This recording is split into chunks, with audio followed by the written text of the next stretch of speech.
자, 덧셈의 다양한 전략. 이제 여기에서 제가 앞에 말씀드렸던 이제 5를 기준으로 한다던가 압수를 더 한다던가 10은 10끼리 한다던가 하는 부분들 알아야 되고, 또 하나는 이 부분들은 그냥 다 설명이 된 부분이라 넘어가고요. 아이들한테 제일 중요한 거.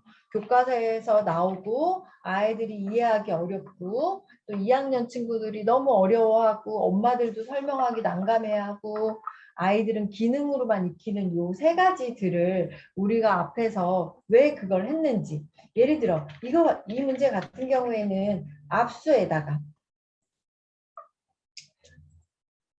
큰 수를 10으로 만드는 활동을 하기 위해서 뒷수를 가르기 한 거잖아요. 그래서 기존에 했던 방법을 풀어 쓴 거라는 걸 저희처럼 그 훈련을 받았다면 아이들이 이해하기 쉬울 거예요. 근데 이제 학교를 갔거나 연산 연습이 잘 안 되어 있고 이해가 잘 안 된 아이들한테 갑자기 6을 1과 5로 나누면 이걸 왜 이렇게 나누는지 잘 모르는 경우가 많기 때문에 이제 그 부분을 설명해 주시면 얘에 대한 10보수를 9에 대한 10보수를 만들기 위해서 가른다는 걸 설명해 주시고 이제 훈련시켜서 잘 틀리지 않게 해주시면 될 것 같고요.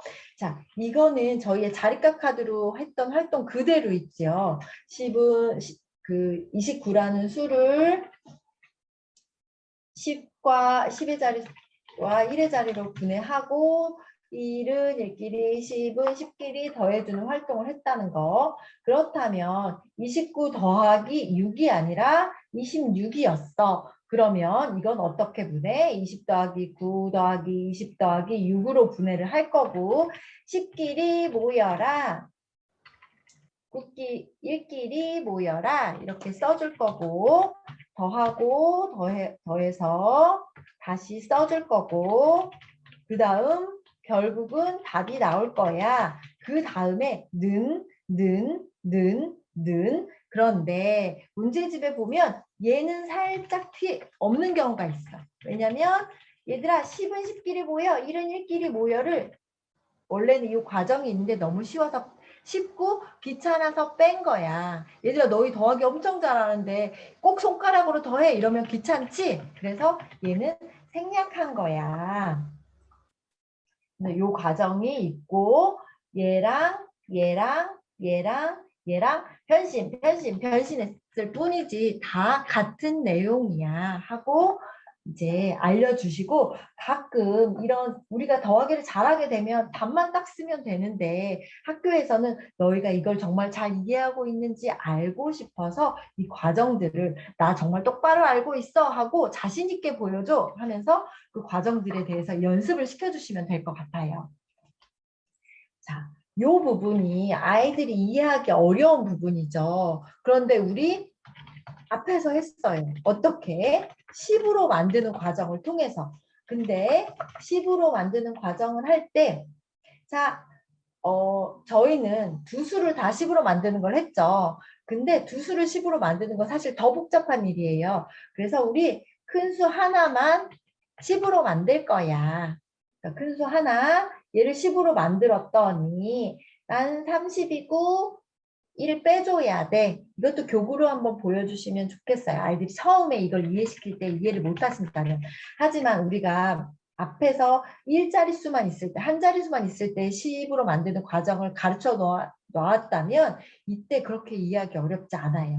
단지 순서만 바꿨을 뿐이라는 거. 자, 31하고 6 했으니까 30하고 6하고 1하고 왜 순서 바꿨어? 이게 더 쉬우니까.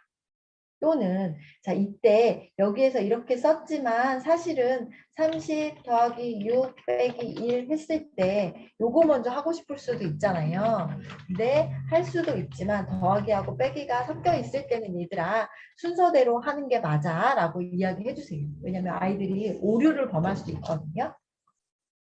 자, 앞에서 했던 10으로 만들어서 계산하는 걸 연습을 했다면 이때 와서 요거를 할 때 아이들이 어렵지 않게 할 수 있는데 처음 이거를 딱 접하는 친구들은 이걸 이해시키기가 어렵기 때문에 이제 만약에 그런 친구들이 있다면 딱 요걸 해야 되는 시점에 왔다면 돈으로 이야기하면서 거스름돈 이야기하면서 이해시키셔야 될 것 같아요.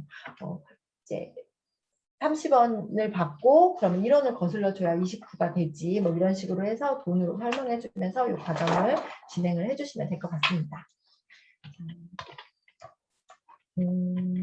네, 여기에서의 사고력은 큰 수 만들기, 작은 수 만들기, 그러니까 답이 작게 만들기, 답이 크게 만들기 이게 목적인데요. 수로 접하기 전에 아이들한테 얘들아 숫자가 막 있는데 이걸 가장 크게 만들려면 숫자 자체를 크게 만드는 게 좋겠지라는 걸 전제로 아이들을 입을 통해서 이제 돈으로 생각하고 할 거예요. 그러면 자, 얘가 10원짜리, 1원짜리 이렇게 있다고 친다면 너는 10원짜리에 어떤 수를 놓겠어? 라고 해서 이제 10원 이렇게 놓는 게 큰 수가 되겠니? 20원 놓고 30원 놓고 40원 놓는 게 큰 수가 되겠니? 해서 돈으로 이야기하면 아이들이 이해하기 쉽겠죠. 큰 수를 만들려면 큰 수여야 되는데 바뀌어도 상관없다는 거 1의 자리는. 하지만 제일 큰 수 넣어야 된다는 거 알려주시면 될 것 같고 반대로 작은 수 만들기 위해서는 제일 큰 수 빼고 써야겠죠. 그리고 바뀌어도 상관없다는 걸 아이들하고 시행착오 겪으면서 해주시면 될 것 같아요. 자, 마찬가지 과정이기 때문에 진행해 주시면 될 것 같고 마방진 놀이 뭐 아이들하고 1부터 7까지 하는 부분이라서 진행해 주시면 좋을 것 같고 자 1에서 7까지이고요. 여기서 쓰는 수는 여기는 1에서 9까지예요. 그래서 제가 다른 교육에도 말씀을 드렸는데 마방진에 보면 중간수는 항상 아이들한테 처음부터 말해줄 필요는 없지만 이 중간에 있는 수는 요 수들의 중간에 있는 수라는 거. 1, 2, 3, 4, 다섯 번째. 뒤로도 6, 7, 8, 9 그래서 가운데 수가 들어있네? 를 이 퍼즐을 다 마치고 나서 마무리에 힌트처럼 주시면 나중에 아이들이 스스로 빈칸이 없는 마방진을 채워야 할 때 중간수를 가운데 넣는 게 마방진을 해결하는데 굉장히 좋구나 라는 걸 알게 될 거예요. 이렇게 해결해 주시면 될 것 같습니다.